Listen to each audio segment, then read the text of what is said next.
कार्यक्रम के देखैया सबो संगवारी हो, जय जोहार, राम राम। आप मन के बहुत बहुत स्वागत करत हूँ संगवारी हो आप मन के अपन कार्यक्रम कृषि दर्शन में। रझरझा के गिरजा रे पानी, कोनो हरिया जाही, कोनो फरिया जाही, खिल जाही रात के रानी, खिल जाही रात के रानी। रझरझा के गिरजा रे पानी। संगवारी हो, आषाढ़ सावन भादो के पानी के बातें चला के कतेक मजा आथे ना। 5-6 महीना गर्मी में हमन तपाए रिथन और जब सावन के झड़ी लगथे तो संगवारी हो कतेक सुघर लागथे। और खेती किसानी के बूता और चारों मुड़ा हरियर हरियर हरियर हरियर दिखथे और मन तको हरियाथे और खेती किसानी के बूता में मन है लमाथे, है ना संगवारी हो।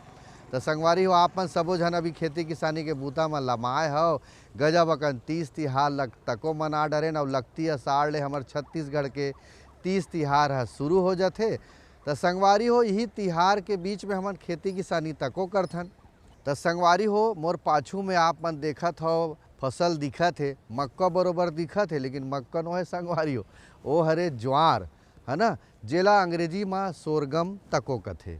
तो संगवारी हो ये फसल है दूसर राज्य के हरे भाई, लेकिन वर्तमान में छत्तीसगढ़ में तको एकर महत्व बढ़त जात है। काबर कि मिलेट से रागी, कोदो, कुटकी, ज्वार, बाजरा एकर रोटी सब खाते संगवारी हो। तेकर सेती एकर खेती के संभावना छत्तीसगढ़ में बाढ़ गे हवे। तो एकर खेती कैसे होना चाहिए आज हमन चर्चा करबो वैज्ञानिक से। ओकर पहली देखथन संगवारी हो ये बढ़िया रकम ले आप मन बर कुछ खास बात।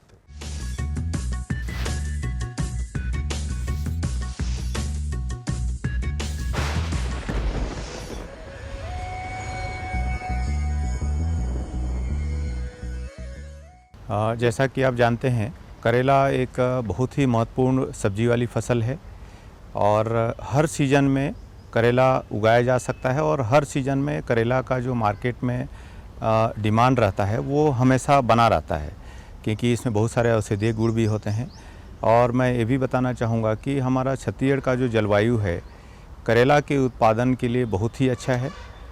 ख़ास करके तीनों जो जलवायु क्षेत्र है हमारा, छत्तीसगढ़ का मैदानी भाग, छत्तीसगढ़ का पहाड़ी क्षेत्र और छत्तीसगढ़ का पठार, तीनों ही जलवायु में करेले का जो उत्पादन है बहुत ही सफलतापूर्वक किया जा सकता है और किया जा रहा है और अच्छी आमदनी किसान भाई इससे प्राप्त कर रहे हैं।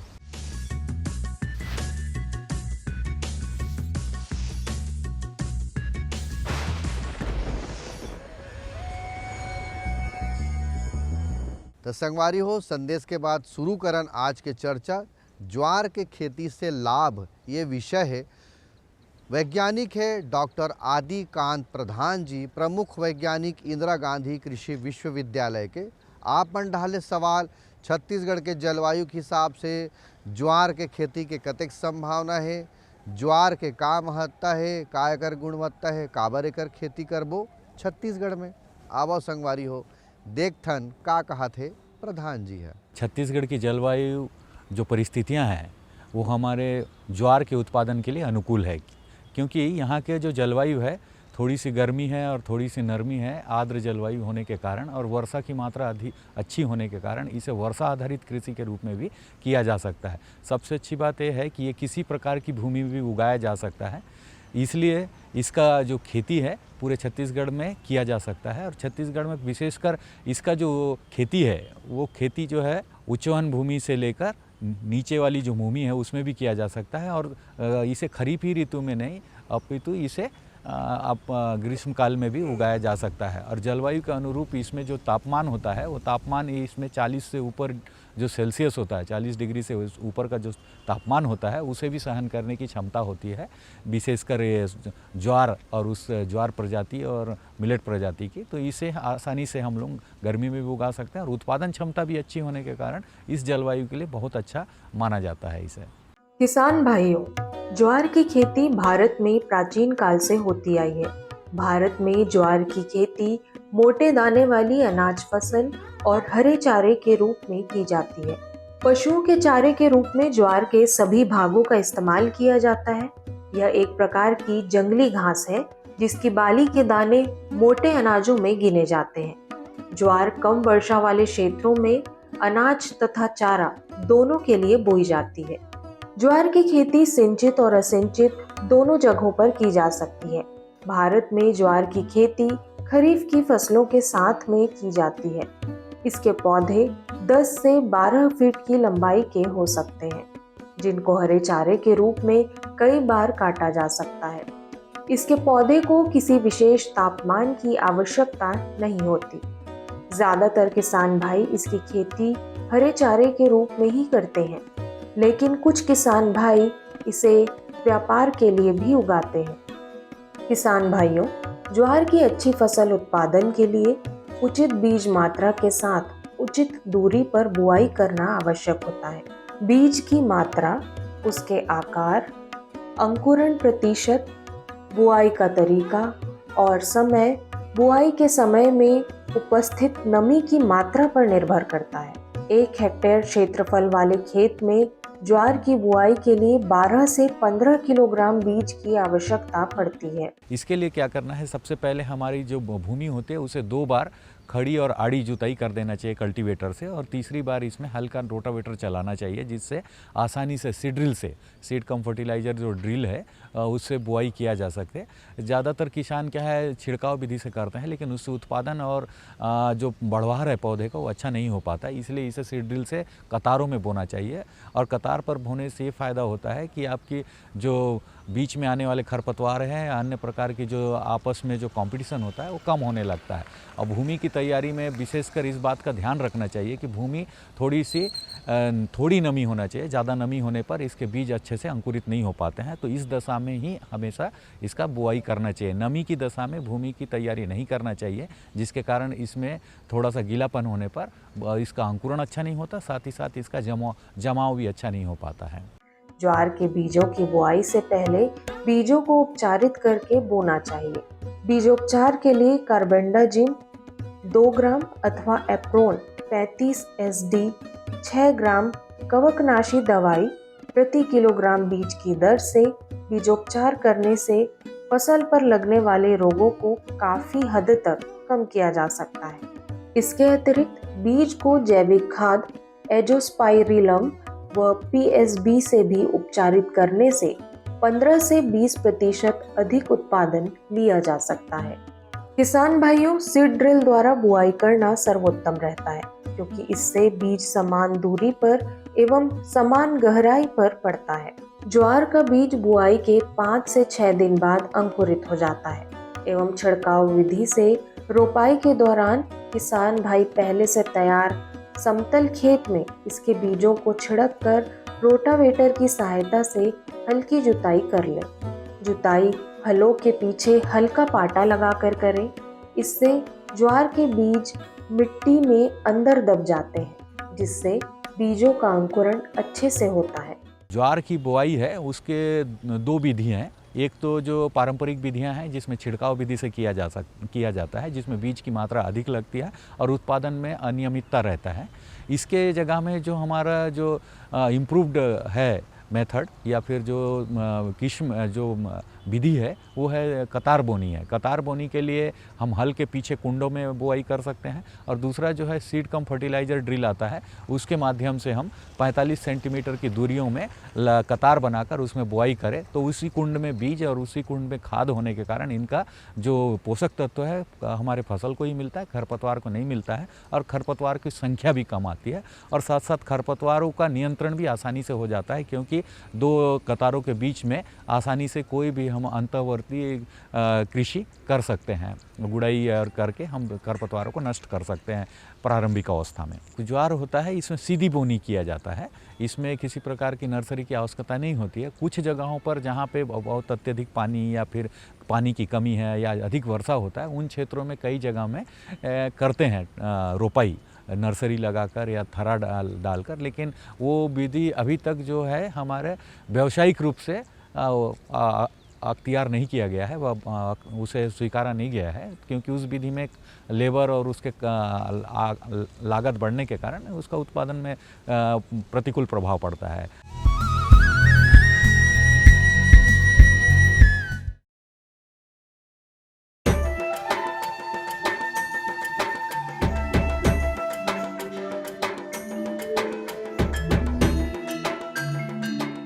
ये जो हरे भरे पेड़ और उन पर लगे गुच्छेदार फल दिखाई दे रहे हैं, ये वास्तव में हमारे किसान भाइयों के आर्थिक और सामाजिक जीवन में सुख समृद्धि के रंग भरने की क्षमता रखते हैं। ऑयल पाम की खेती से किसान सामान्य फसलों की तुलना में कम लागत एवं मेहनत से अधिक आय प्राप्त कर सकते हैं। इसके माध्यम से किसान खाद्य तेलों का उत्पादन बढ़ाकर देश के विकास में अपनी भागीदारी सुनिश्चित कर सकते हैं। लेकिन ये सब कैसे संभव है, आज इसी के बारे में बताएंगे अपने किसानों को। ऑयल पाम एक बहुमुखी तेल है जिसके कई अलग अलग गुण और कार्य हैं जो इसे बेहद उपयोगी और व्यापक रूप से इस्तेमाल किया जाने वाला बनाते हैं। ऑयल पाम के फल से सबसे अधिक तेल प्राप्त होता है। प्रति हेक्टेयर 20 से 25 टन फलों की उपज देने वाले इसके पेड़ परिपक्व होने के बाद लगभग 30 साल तक फल देते रहते हैं। यही नहीं, इन पेड़ों के बीच अंतर्वर्ती फसलें उगाकर किसान दोहरी आय भी प्राप्त कर सकते हैं। इसके अतिरिक्त सरकार की ओर से भी इसकी खेती के लिए काफी सहायता उपलब्ध करवाई जाती है।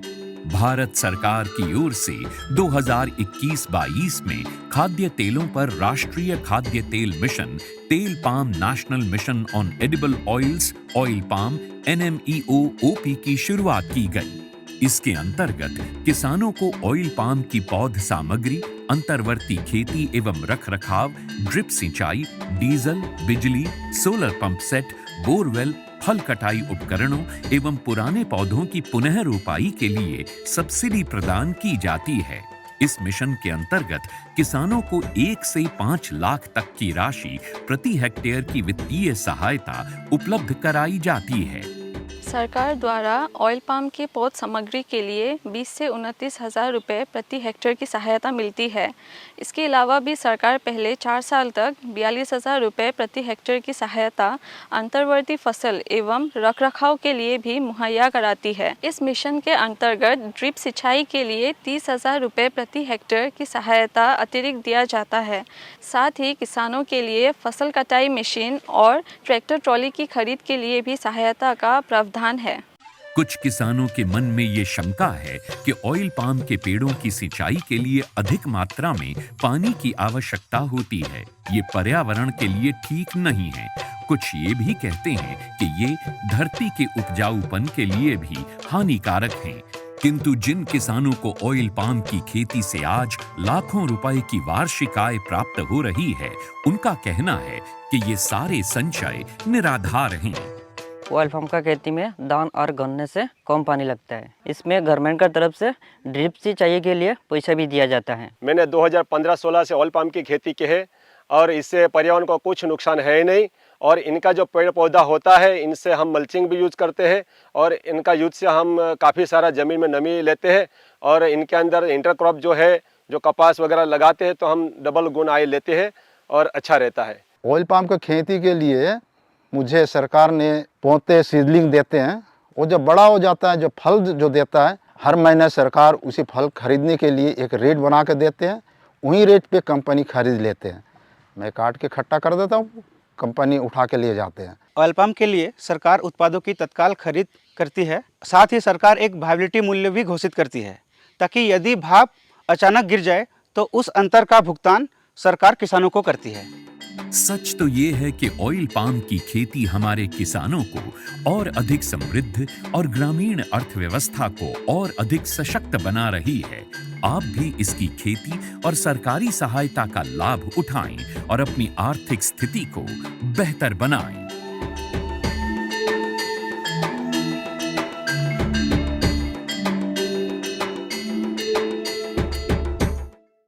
मेरे साथ बोलो ए बी। अरे नादान, बच्चे को एबीसी सिखा रहा है। अरे काम धंधे की एबीसी तू कब सीखेगा? ये देख विज्ञापन। तेरे जैसे कृषि विज्ञान सीखे हुए युवाओं के लिए भारत सरकार के कृषि मंत्रालय ने एक योजना बनाई है, ACABC। ACABC? जी हाँ, ACABC यानी एग्री क्लिनिक्स और एग्री बिजनेस सेंटर। इसके तहत कृषि विज्ञान पढ़े युवाओं का चयन होने पर उन्हें मुफ्त ट्रेनिंग दी जाती है और हाँ, अपना कारोबार चलाने के लिए बैंक से लोन भी मिलता है। इसके साथ ही अगर युवा अपने इलाके के किसानों की खुशहाली के लिए उन्हें खेती बाड़ी व अपने कारोबार से जुड़ी लाभदायक जानकारी देते रहेंगे तो उन्हें लोन पर 36 से 44% तक की सब्सिडी भी मिलेगी। तब तो मैं जरूर सीखूंगा काम धंधे की एबीसी। शाबाश, चलो अपनाएं स्वरोजगार, खेती में हो विकास अपार।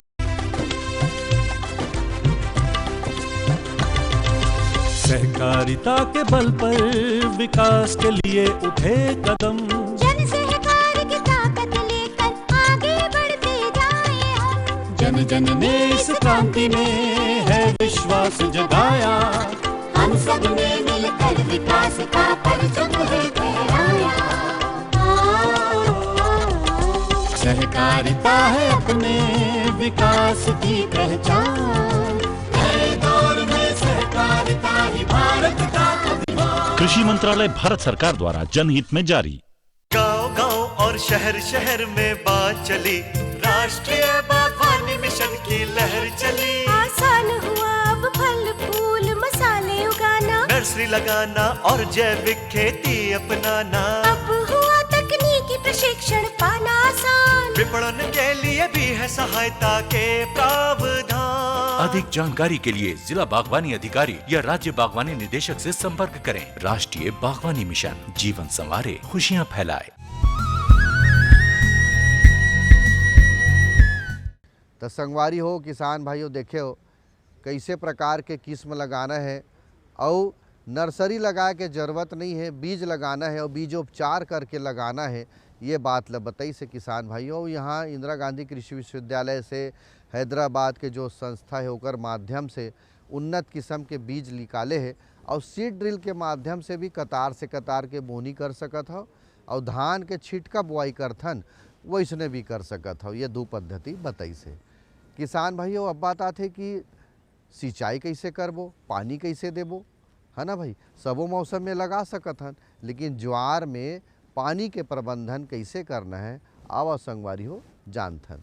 किसान भाइयों, ज्वार की फसल गर्मी के दिनों में बोई जाती है। यह उच्च गर्मी सहन करने वाली फसल है। इसकी फसल के लिए सामान्य सिंचाई उपयुक्त होती है। ज्वार की फसल को 3 से 4 सिंचाई की जरूरत होती है, जबकि इसकी खेती हरे चारे के लिए की गई खेती है तो इसके पौधों को अधिक पानी की जरूरत होती है। इस दौरान पौधों को 4 से 5 दिन के अंतराल में पानी देना होता है ताकि पौधा ठीक तरह से विकास कर सके और फसल कम समय में कटाई के लिए तैयार हो जाए। सिंचाई के लिए विशेषकर इसमें जो खरीफ ऋतु में लगाया जाता है तो उसमें हम बुआई ऐसे समय में करते हैं जब वर्षा आने वाला रहता है। सूखी बुआई कर देते हैं, उसके बाद जितना भी वर्षा आता है 500 mm या 1000 mm का प्रतिवर्ष, उसमें आसानी से अपना जीवन चक्र पूर्ण कर लेता है। जब हम गर्मी में लगाते हैं तो उस समय हमें विशेषकर ध्यान देना होता है। जैसे बुआई के तुरंत बाद हम सिंचाई करते हैं और उसके बाद अगर हल्की मिट्टी रही तो 5 दिन बाद फिर करते हैं और उसके 10-10 दिन के अंतराल पर हम करते जाते हैं तो 90 से 100 दिन में पक कर तैयार हो जाता है। तो 6-7 सिंचाई में आसानी से अच्छा उत्पादन दे देता है। वहीं पे अगर हम उस अच्छी भूमि में लगाते हैं तो उसमें हमारा 4 से 5 सिंचाई में पूर्ण रूप से उत्पादन अच्छा दे देता है और जीवन चक्र पूर्ण कर लेता है। और इसके साथ ही इसका उत्पादन क्षमता जो है वो बढ़ जाता है। सिंचित विधि से अगर इसका खेती करते हैं तो 20 से 25 कुंटल तक आपका उत्पादन आ जाता है। और जब हम इसे वर्षा आधारित कृषि करते हैं खरीफ ऋतु में तो इससे 15 से 20 कुंटल आपका उत्पादन आसानी से प्राप्त हो जाता है। किसान भाइयों, ज्वार की फसल बुआई के बाद 90 से 120 दिनों में कटाई के लिए तैयार हो जाती है। कटाई के बाद फसल से इसके पके हुए भुट्टे को काटकर दाने के लिए अलग निकाल लिया जाता है। ज्वार की खेती से औसत पैदावार 8 से 10 क्विंटल प्रति एकड़ हो जाती है। ज्वार की उन्नत किस्में और वैज्ञानिक विधि से उन्नत खेती से अच्छी फसल में 15 से 20 क्विंटल प्रति एकड़ दाने की पैदावार हो सकती है। इसमें लागत जो है धान या अन्य फसल हैं, मक्का या धान, इनकी तुलना में इसमें लागत बहुत कम लगता है। प्रति हेक्टेयर इसमें 15 से 20 हज़ार रुपये लगता है। वो अगर पूरी शस्य क्रियाएँ किया जाए, अच्छे किस्मों को लिया जाए तो 15 से 20 हज़ार रुपये का खर्च आता है। और जब हम इसे पूरी तरीक़ा से बेचते हैं उत्पादन को तो किसी भी तरीक़ा से 40 से 45 हज़ार रुपये तक का हमें आय होता है। तो ये जो आय होता है इसका कारण ज़्यादा होने के पीछे ये कारण है कि इनका लागत कम लगता है अन्य फसलों की तुलना में। तो ये लगभग हमारा 2 गुना से 2.5 गुना तक का उत्पादन देता है। जितना लागत होता है उससे 2 गुना से 2.5 गुना तक हमको आय होता है। यदि आप मन ह अलग अलग प्रकार के आटा के गेहूं के सब रोटी हमन खाथन संगवारी हो, तो मिलेट्स के भी आजकल रोटी खाए के परंपरा चलत हवे, काबर कि हमार शरीर अच्छा रहे से कि तेकर बर छत्तीसगढ़ में ज्वार यानी सोरगम के खेती करे जा सकत है संगवारी हो। ये विशेषज्ञ आज पूरा बात ल बताई से। और संगवारी हो आपन ओकर बात ला ध्यान से देखत रहे सुनत रहे हो तो छत्तीसगढ़ में बहुत अकन खाली जमी रही, परिया भाटा रही, टिकरा रही, तो वो सब में भी ज्वार के खेती हो सकत है। आप मन ठलहा जन बैठो, एक प्रयोग करके देखो कि ज्वार के खेती आप मन कर सकत हो।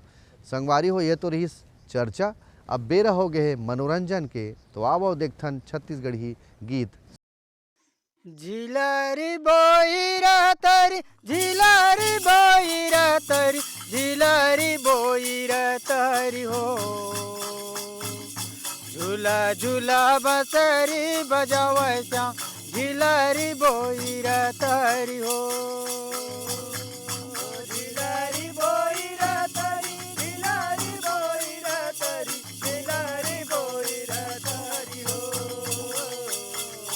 झूला झूला बसरे बजावे श्याम, झिलारी बोईरा तरी हो। झिलारी बोईरा तरी, झिलारी बोईरा तरी, झिलारी बोईरा तरी हो। झूला झूला बसरी बजावे श्याम, झिलारी बोईरा तरी हो। झिलारी बोईरा तरी, झिलारी बोईरा तरी, झिलारी बोईरा तरी हो। झूला झूला बसरे बजावे श्याम, झिलारी बोईरा तरी हो। कौन डरम लपट रहे, कौन डरम सपट रहे, कौन डरम लपट रहे हो। कौन डरम लपट रहे, कौन डरम सपट रहे, कौन डरम सपट रहे हो। कौन डरम लपट रहे, कौन डरम सपट रहे, कौन डरम सपट रहे हो। कौन डरम लपट रहे, कौन डरम सपट रहे, कौन डरम सपट रहे हो। ये देख कौन डरम सोई के भुलाया श्याम, झिलारी बोईरा तरी हो।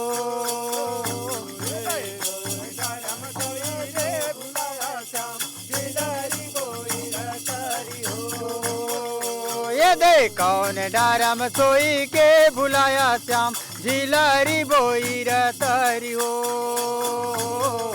कौन डरम सोई के भुलाया श्याम, झिलारी बोईरा तरी हो।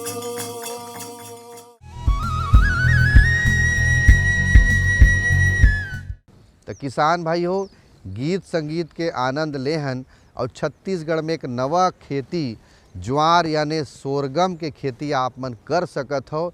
यही जानकारी आप मन ल देहन। आशा है जानकारी आप मन ल अच्छा लगी सो ही, और आप मन है ये प्रकार के खेती करे के कुछ उद्यम करी हो, मन में विचार करी हो। यदि कोनो प्रकार के जानकारी आप मन ल लेना है तो आपके नज़दीक में, आपके जिला में कृषि विज्ञान केंद्र है, और रायपुर के क्षेत्र में इंदिरा गांधी कृषि विश्वविद्यालय है। यहाँ आके जानकारी आप मन ले सकत हो। तो संगवारी हो, अब जाए के बेरा हो गए। आप मन बढ़िया रहो, मस्त रहो, यही शुभकामना के संग अब मोला देव विदा। जय जोहार।